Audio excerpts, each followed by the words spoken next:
A juror's role is to be a fact-finder. They are to consider the evidence and testimony presented to them and determine what the true facts are. Under the Sixth Amendment, the defendant is guaranteed the right to a trial by an impartial jury.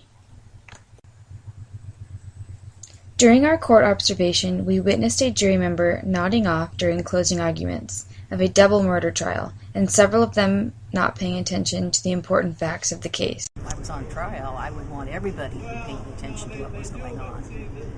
I would feel really bad, like I knew I was going to go to jail or prison. I'd nudge my attorney right away and I'd say, what's going on over here? I don't have the jury's attention. The juries, that's tough because they're not really being compensated. I don't know what kind of trial it is, but they're not being compensated really. They get called up. So that's... This would be a murder trial, your well, life actually, at yeah, that's stake. true. That's a pretty big trial. Would you be angry? Would you be... I would be angry, yeah. If the jury was just not really paying attention, I would be really angry, actually.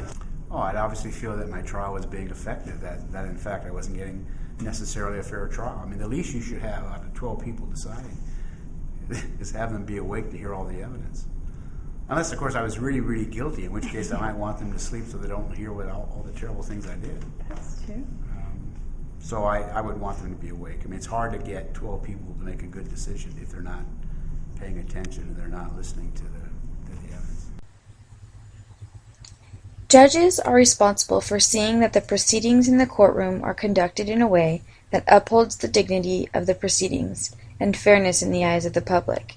If the judge fails to maintain control of the proceedings and to ensure the fairness of the trial, the trustworthiness and legitimacy of the court may be compromised. During closing arguments of the Armstrong case, we witnessed the judge leaving the courtroom, answering his cell phone, and checking his computer frequently. I feel horrible. I feel like he didn't care at all. About your life? Yeah. That would bother me as well, quite a bit, actually. As if they weren't paying attention to your Yes, life? how could they be? Yes. If I saw the judge texting and doing other things like that, that would be really surprising to me. He's a professional, he's paid to do that job. I've had that experience when I was practicing as well, both either as a defense attorney or as a prosecutor. Sometimes judges are able to multitask. Not only students can multitask, contrary to popular belief. And so sometimes what they're doing, they may be researching. I mean, they can research an issue with Lexis online. Sometimes I had one judge used to type out snatches of testimony on his computer so he'd have his own little file. And sometimes they're just screwing around and they're just,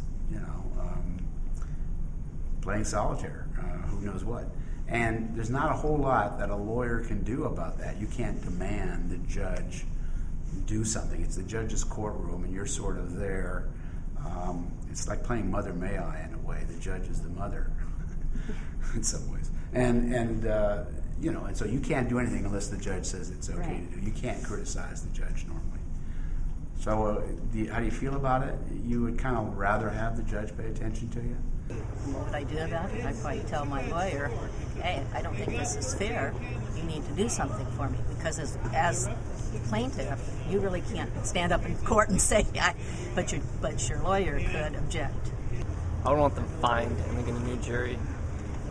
I would want proceedings to stop, and I would want at least the jury to be made aware of the situation and reminded of the life and death situation. This could be a trial for murder where you're dead. You could get the death penalty. So I would remind them to take breaks more often and do what they needed to stay awake during something that important. Something to make them take what they're doing more seriously, obviously. I don't know what you would do about the jurors, but the judge is definitely something would need to be done there. Definitely. I mean, he's the ultimate, deciding factor. So. Right. But I don't know what you would do for the juror members. That's a tough one. I don't know. Maybe pay him. What you could do is you go up to the sidebar to the judge or at recess, and you say to the judge, Your Honor, I see juror number 6 is snoozing. I'm really concerned about that.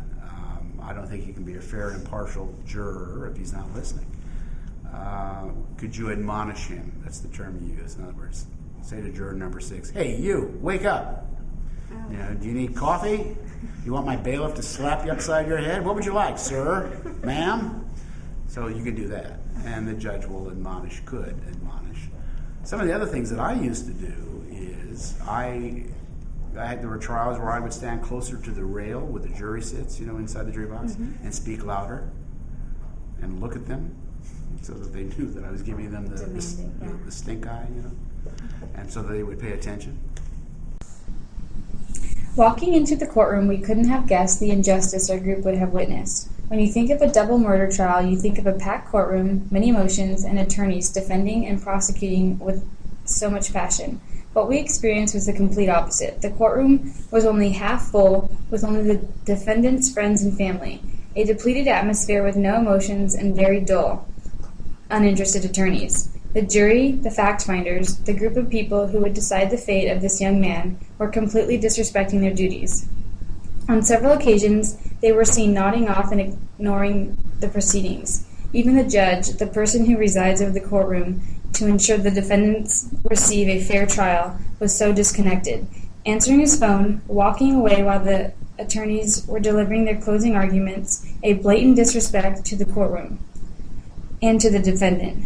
This court observation was an eye-opener, that what we may believe is justice could very well be injustice. The Constitution guarantees the right to a fair trial by an impartial jury and the right to due process. But can we say that justice was delivered here on this day? We would hope so, but can argue no.